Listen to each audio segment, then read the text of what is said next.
Hello, guys and gals, and this is part 23 of our reading of Rod Serling's Twilight Zone, 26 Unforgettable Explorations into the Realm of the Supernatural. And this book is adapted by Walter B. Gibson. Now, we are going to go over the copyright information, which should be on your screen right now. I'll find it in the book. Rod Serling's The Twilight Zone is copyright 1963 by Cayuga Productions Incorporated, and Rod Serling's Twilight Zone Revisited is copyright 1964 by Cayuga Productions Incorporated.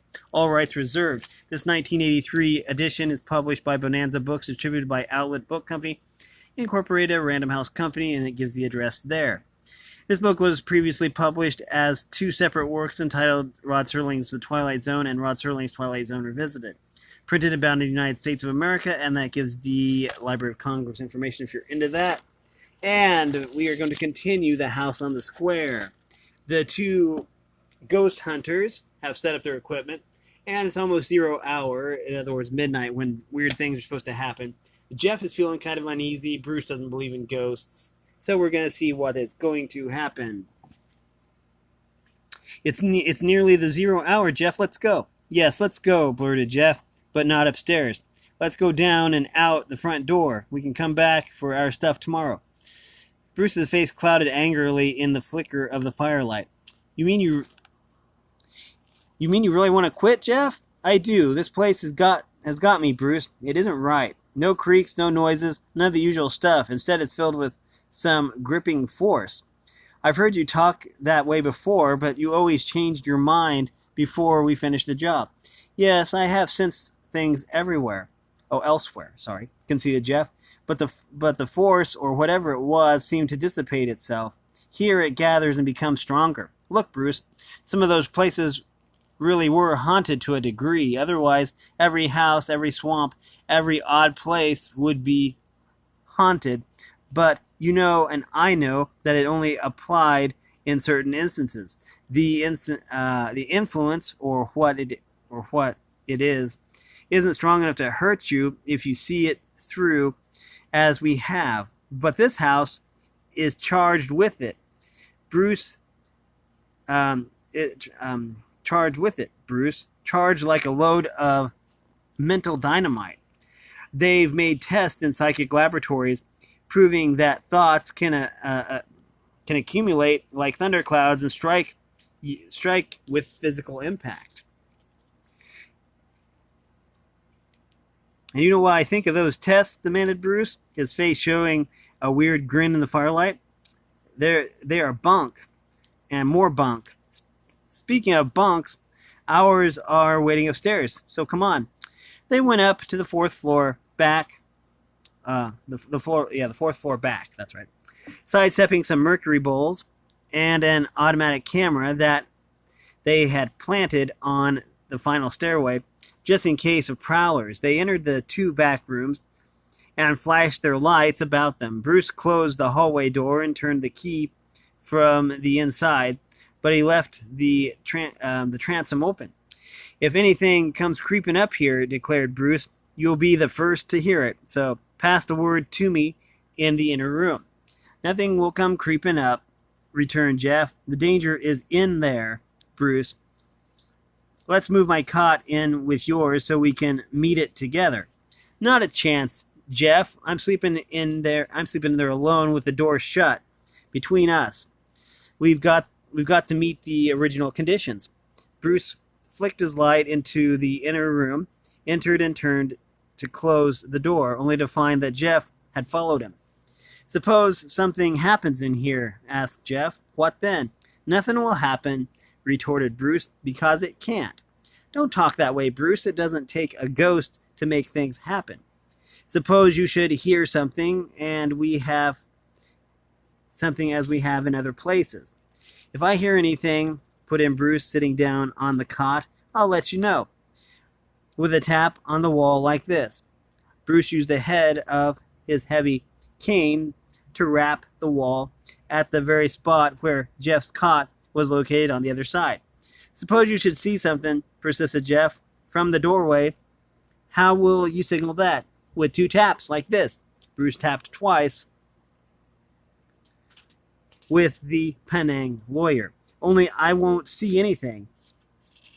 Let's turn in and get some sleep.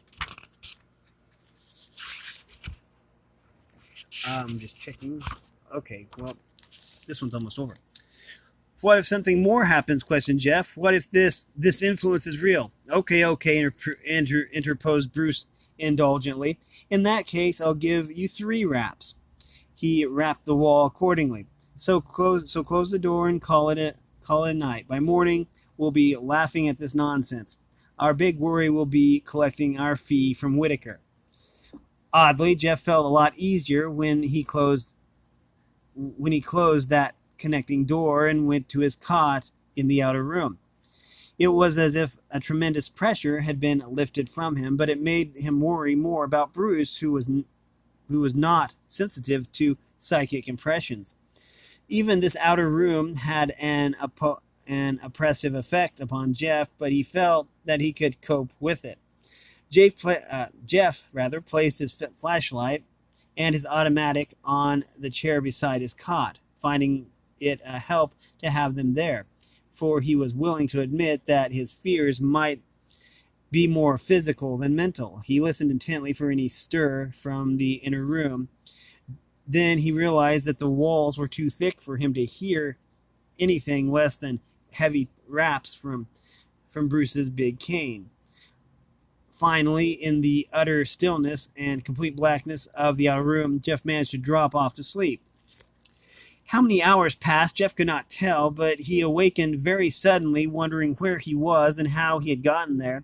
He was really chilled now, for he was in an ice-cold sweat, despite the stuffy warmth of the outer room. As he gradually pieced the facts of the preceding day and recognized his pitch-black surroundings, he realized that he was waiting for something he was sure would happen in that stillness. It came, the sound that jarred him to stark reality. Knock. There was a knock.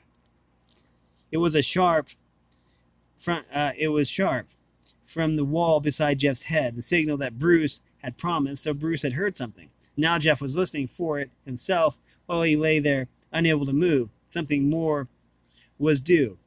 Of that he was certain. Then it came. Knock, knock. The double signal jolted Jeff upright in bed, so Bruce had seen something. There in the inner room. Yet out here all was still black. Tensely, Jeff swung from the bed and halted again, sensing that more was due. Knock, knock, knock. Even as the heavy cane strokes thudded, Jeff was grabbing up his flashlight and his automatic while he headed for the door to the inner room. He found the knob, wrenched the door open, and plunged through to the other room, where he stopped. He pressed the flashlight button and swept its beam around while he loosened the automatic safety catch with the thumb on his other hand. Then Jeff gave a short, nervous laughter at his own folly. There was Bruce lying comfortably in bed, the Penang lawyer propped against the wall where he had placed it. Already faint daylight was coming through the little window high above the courtyard. Possibly Bruce had noticed it and had delivered those knocks to awaken Jeff and tell him that the night's vigil was over. Yet it wasn't like Bruce to have carried it that far. One rap would have been enough, signifying that he had seen something, namely Dawn. Maybe Bruce was only half awakened, given the raps, and gone to sleep again. Anyway, there was nothing to fear. Jeff stepped to the cot and said, I guess you were right, Bruce. There was nothing to worry about. Jeff caught himself as he saw Bruce was staring upward. But Bruce wasn't awake, even though his eyes were open. At the glint of those wide, fixed pupils and the white surrounding them, Jeff was horror-stricken. There, in the light of early dawn, he pressed his hand to Bruce's forehead, tilted his ear to listen for a heartbeat. The forehead was cold, the heart was still. Bruce Barlow was dead. Madly, Jeff Shelby dashed from the inner room, found the key in the outer door, and turned it. He raced downstairs, jarring the mercury bowls, snapping the automatic camera as he passed. He reached the front door, unbolted it, then rushed across the square and down the street to an all-night lunchroom, where he put in a frantic call to the nearest hospital. The ambulance arrived, but to no avail. Bruce Barlow was pronounced dead, the cause heart failure.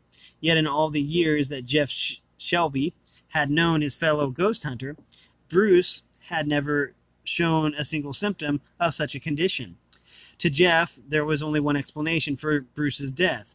The creeping, haunting, crushing sensation that Jeff had experienced in that house and had managed gradually to shake off must all have caught up with Bruce at once, with a deadly result.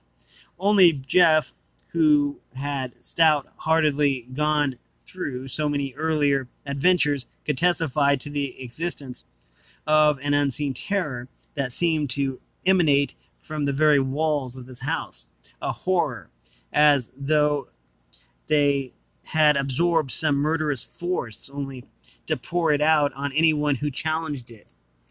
They closed the old house after the inquest. For years it remained unoccupied, becoming more and more dilapidated.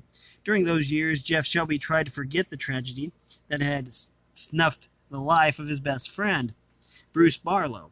But often he would awaken in the dead of night, reliving that horrible blackness, again hearing the frantic knocks. Had Jeff Shelby really heard them? That was the question he asked not only himself, but other persons versed in psychic matters. They came to these conclusions. Possibly Bruce Barlow had heard some weird sound and had seen a strange shape, and finally had found himself ensnared in an actual death struggle with some unknown force. Bruce had remembered the signal and had given them, but too late. By then the power had fully materialized from the unreal into the real. Following that, it had returned to the unreal, being absorbed into the surrounding walls. That was a theory that bordered on the supernatural. In contrast, some persons who accepted only the supernormal were inclined to the opinion that Bruce in his sleep had experienced a heart attack. It had created illusions in his mind, auditory, visual, and finally a sensation of imminent doom. Desperately, he had flashed the mental impression of those promised knocks to his only contact with the world, his close friend Jeff Shelby. Already keyed to a high mental pitch, Jeff had caught those telepathic flashes and had believed that the knocks were real, which in a way they were, to a sensitized mind like his. A few years later, the case had another tragic aftermath. Two sailors on shore leave found their way into the neglected old brick house on Redgate Square and looked for a place to sleep. They naturally chose the spot where they thought they would be least likely to be found, and roused out the remote and rousted out the remote inner room at the fourth floor back. There they pulled one cot in with the other and went to sleep. Next morning, one sailor was found dead in the courtyard where he had plunged to his doom. The other was picked up on the street in a complete delirium, accused of having pitched his companion from the window. He denied the whole thing. Jeff Shelby was called to New York to testify in the accused sailor's behalf, which he did. In one of his more lucid moments, the surviving sailor was able to tell what had happened to his unfortunate shipmate.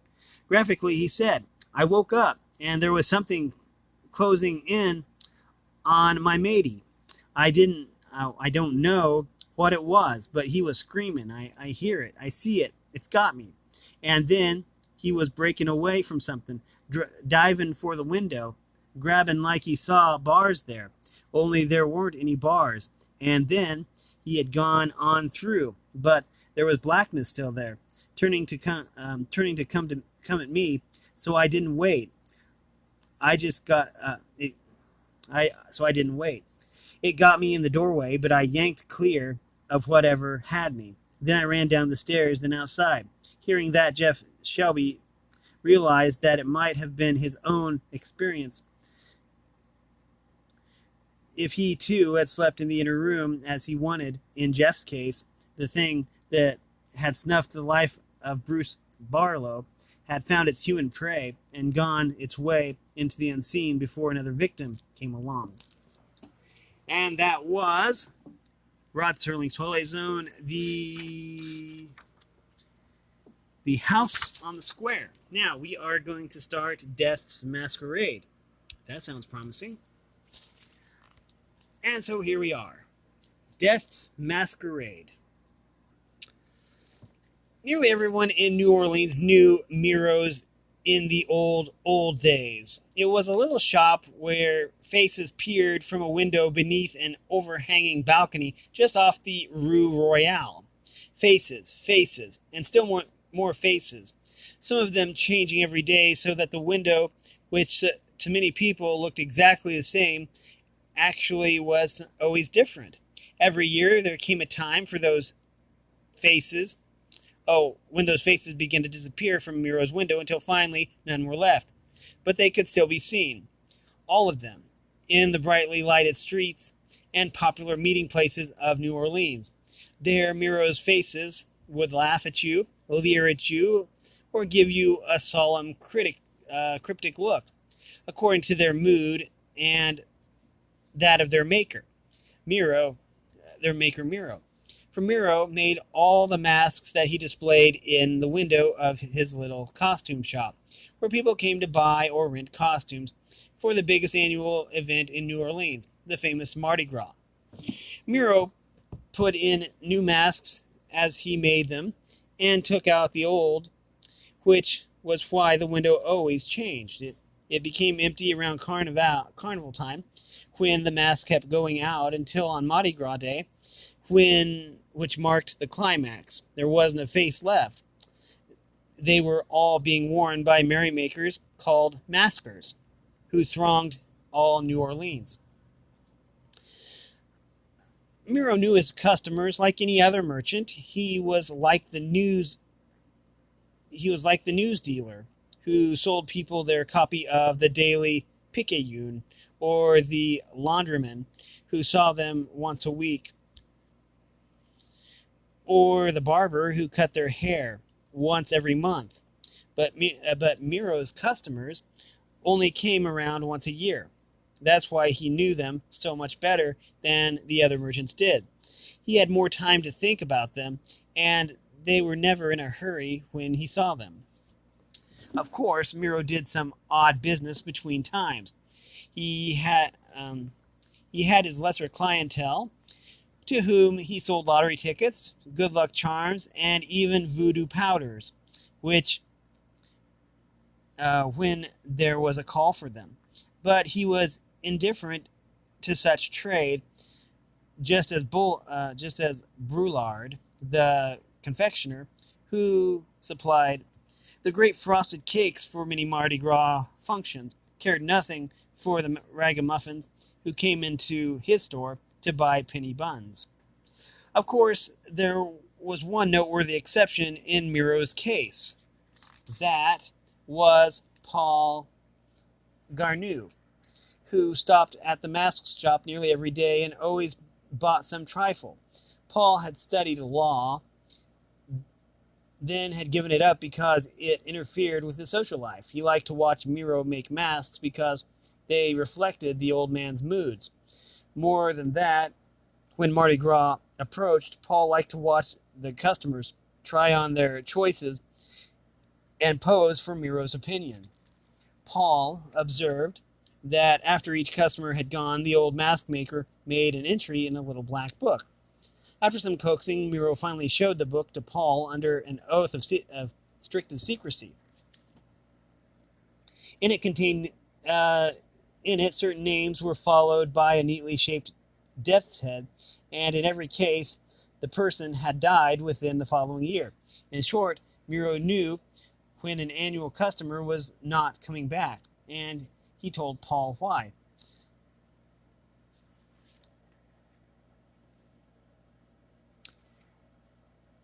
okay, this sentence is, you have to realize this sentence is back from the 60s, before this term meant what it does today. But okay. Most of my masks are gay, declared Miro, because the Mardi Gras itself is gay and I try to catch its mood. But if I am sad or angry or utterly despondent, that mood goes into the mask I am making. Yet some people seek out those masks. You mean people who are in the mood to die? Oh.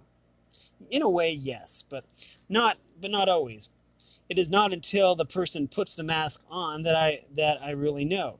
Then behind that person I see a skeleton figure with bony hands, the Grim Reaper, ready to take toll, which he does.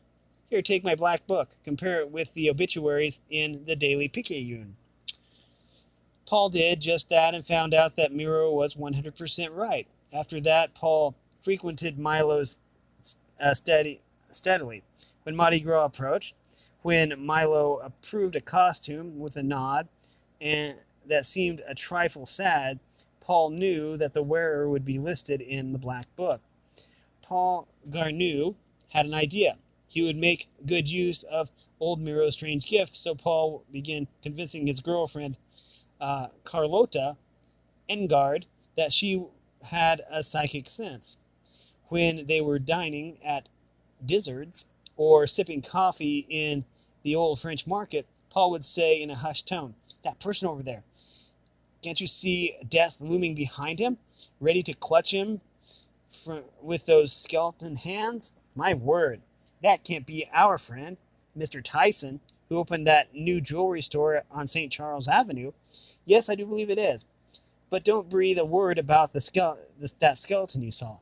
Poor Carlota soon began really seeing such things because she believed them, and the reason for her belief was the accuracy of Paul's predictions, which he so craftily identified as hers, though they were really Miro's. After 3 or 4 years of this, Paul Garneau was ready for his grand coup, the winning of the Louisiana lottery. The Louisiana lottery had been outlawed years before, but it still operated undercover. Though its $10,000 grand prize was a mere picayune compared to the old days, that was more. What was more, no one could win the lottery because it was fixed. But many tickets were sold by little shopkeepers like Miro, so it didn't take Paul too long to learn that the man behind it was Noel Dizzard, whose restaurant was among the best in town.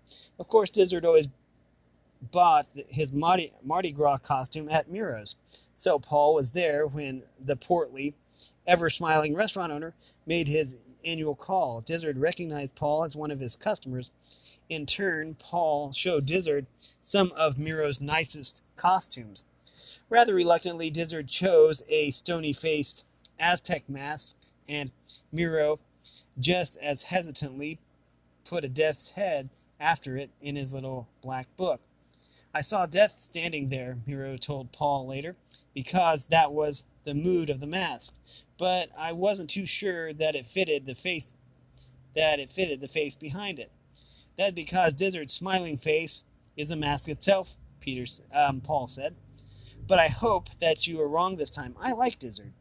The curious fact was that Paul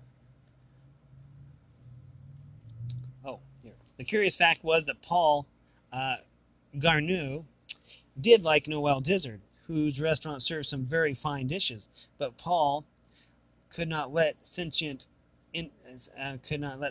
interfere with business, so he talked Carlota into seeing the figure of death close behind Dizzard every time they dined at the restaurant. Meanwhile, Paul kept buying lottery tickets at Miro's, along with good luck charms that practically guaranteed a winning number. That Mardi Gras, Paul wore a costume representing the laughing cavalier. As such, he dropped into Dizzard's for a late snack on the very night when the lottery winner was to be announced. Paul knew the way to Dizzard's private office, and when he saw that the way was clear, he strolled in. Dizzard had just returned from a grand ball given by a Mardi Gras group or crew, and he was still wearing his Aztec mask and costume. The laughing cavalier sat down at the desk and faced the Aztec king. Then, before Dizzard could ask his visitor's purpose, Paul laid his cards on the table in the form of $100 worth of lottery tickets. One of these tickets should win the grand prize, said Paul, in a tone deep and hollow from within the mask. So pay me and save us both trouble.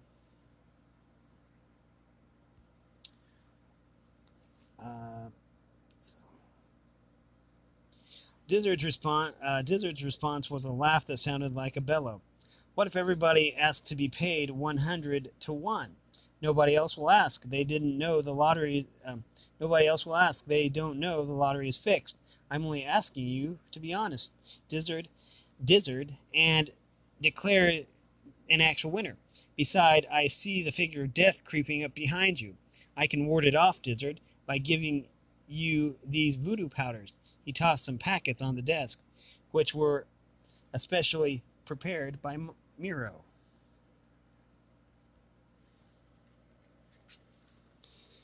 Angrily, Dizzard brushed away the tickets and the packets and bellowed, "Get out of here." I see death closing in from behind the mask. Paul's tone was ominously persuasive. I see bony hands at your throat, Dizzard. Instinctively, Dizzard raised one hand to his throat and reached for a desk drawer with the other. Paul launched himself across the desk. Let me help you, Dizzard. You're already in death's clutches. Let me pull those bony hands away. We're going to stop here. Oh, here it is. Couldn't find my bookmark. But anyways, we have been reading Death's Masquerade, and we've actually been reading from Rod Serling's Twilight Zone, 26 Unforgettable Explorations into the Realm of the Supernatural, adapted by Walter B. Gibson. If you like this content, then make sure you like and subscribe and ring the bell so you know when I upload. Also, want to support me in any way, if you want to join the Discord server, all the information will be in the description below. And as always, thanks for watching, everyone, and have a great day.